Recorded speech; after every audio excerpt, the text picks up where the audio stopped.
اگر آپ کی زبان صاف نہیں ہے، زبان میں لکنت ہے، بات کرتے ہیں تو سامنے والوں کو سمجھ میں نہیں آتی ہے کہ آپ کیا بول رہے ہیں، یعنی زبان سے آپ کو بولنے میں بہت پریشانی ہوتی ہو، یا پھر آپ کا ذہن کمزور ہو، تو آپ یہ دعا ضرور پڑھیں۔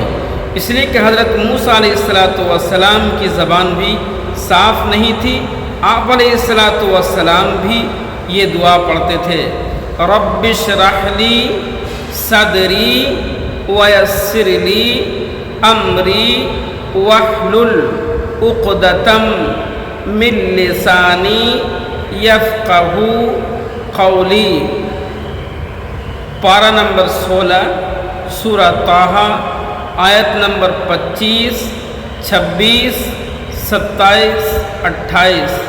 اس دعا کے ذریعے سے آپ اپنی زبان کی لکنت کو اور بھی جو بھی پریشانیاں ہیں زبان کی، اس پریشانی کو آپ دور کر سکتے ہیں۔ اگر آپ کا ذہن کمزور ہے تو اس کو بھی انشاءاللہ اس دعا کی برکت سے دور کر سکتے ہیں۔ مین ہے کہ ہمارا یقین اللہ کی ذات سے ہونے کا جتنا ہم کو یقین ہوگا اتنا ہی یہ دعا ہم کو فائدہ کرے گی۔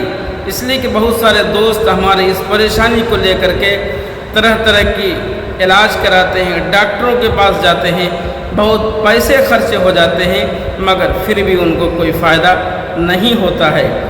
ایسے بھائیوں سے ہماری گزارش ہے کہ آپ اس دعا کو پڑھیں، زیادہ سے زیادہ آپ پڑھیں، انشاءاللہ آپ کو ضرور فائدہ ہوگا۔ اور ویڈیو کو صدقہ جاریہ سمجھ کر کے، ایک دوسرے بھائی کا ہیلپ سمجھ کر کے، مدد سمجھ کر کے آپ زیادہ سے زیادہ شیئر کریں، لائک کریں اور ویڈیو کو سبسکرائب کریں۔ ہو سکتا ہے آپ کی ایک شیئر کی وجہ سے دوسرے بھائی کا فائدہ ہو، تو بہت ہی خوش نصیبی کی بات ہے۔